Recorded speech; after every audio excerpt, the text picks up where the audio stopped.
It is. And then there's some other things that I'll talk to you real quick about that we launched at the last show, which of course are diffusers. And there's some of the new embossing folders in this particular collection that have an all-over pattern that really lend themselves well to the diffusers. If you're not familiar with these, basically what it is, this is a set of diffusers. You get all 6 pieces in a package. And what this is that these are basically just cutouts of a cutting pad. And what this will allow me to do is actually diffuse or eliminate where it's going to emboss on a piece of paper. So here's what I'm going to do. It's really neat, especially if you like to incorporate, like I love to incorporate stamps with embossing, but sometimes it's a challenge because you can only have just, you know, a simple piece of paper. So here I'm going to go in, take my platform, I'll put my shim back on because I'm going to work on cardstock, again always playing by the rules. Then we're going to work with our embossing folders. A couple things to also note about the Sizzix embossing folders, which are great. If you are a card maker and you like to just emboss the all over front of a card, one of the great things is the design of these. You'll notice that the back part is actually narrower than the top part. So you can actually have your, if you're not working on, here we're just going to layer it on a card, but if I'd already folded my cardstock, I can take my card and actually place it around the base of it, and you'll see that the base of it will pull that paper in closer, so when I lay my embossing folder down, it will emboss right up to the edge of that fold onwards, instead of having it out like a regular folder.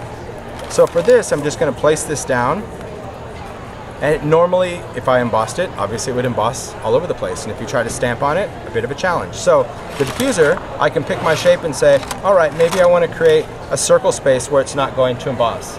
So this is going to replace one of these. Now, if you want, you can keep it on the top and you can put it on the top, but the rollers in this machine have these little teeth on it that actually pull the material through, and if you do that, of course it's going to mark these up. I say, why would you do that?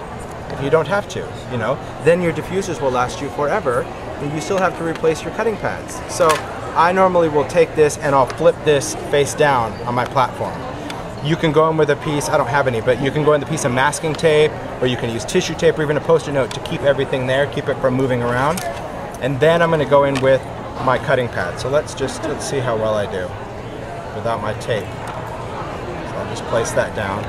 And this way everything would be together, it would stay right in there. So now I'm going to go in, send that on through. So here's what we get. What happens is it's going to go in and diffuse that area, right?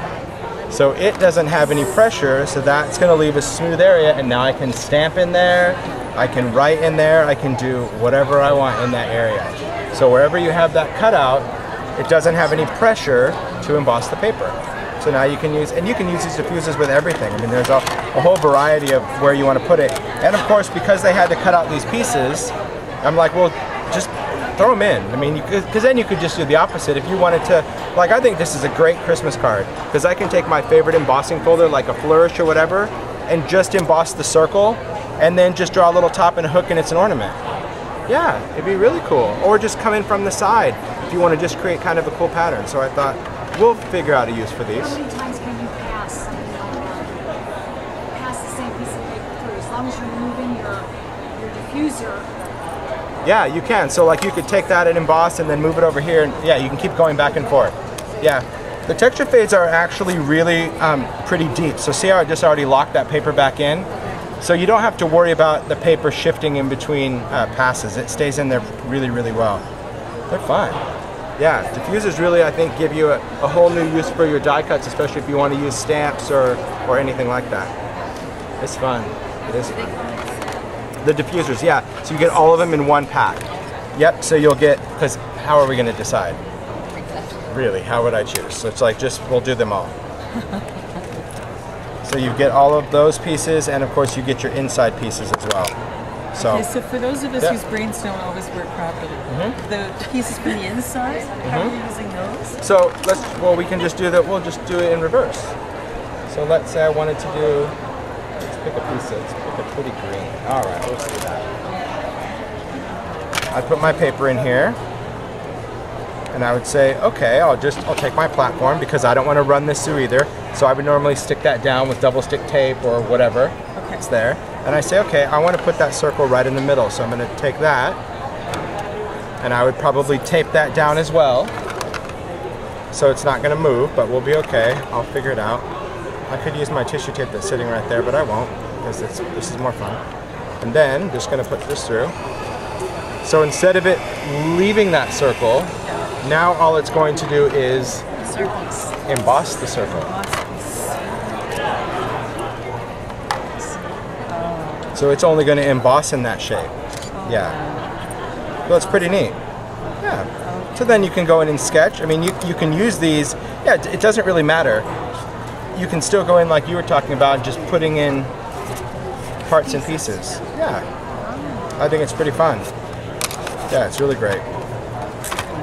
I know, they're fun. I can't wait to do a lot of different shapes, but I think people have to like grasp it first, because they're neat. Yeah, I totally want to do rectangular frames. I wanted to do a tree. I wanted to do Harlequin. I had like, trust me, I'm there.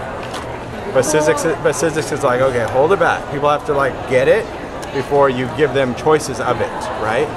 You know what I mean? If you don't understand the whole use of it, you'd be like, oh, I don't even, no way, I won't get it. But once you get it, then yeah, then you'll want other shapes. Because I was already ready for Christmas. I'm like, we could do a tree cutout, a bell, and they're like, hold it back. Relax. So I'm good with it. 2013, is that what we're looking at? Perhaps, yeah, wouldn't that be great? Yeah.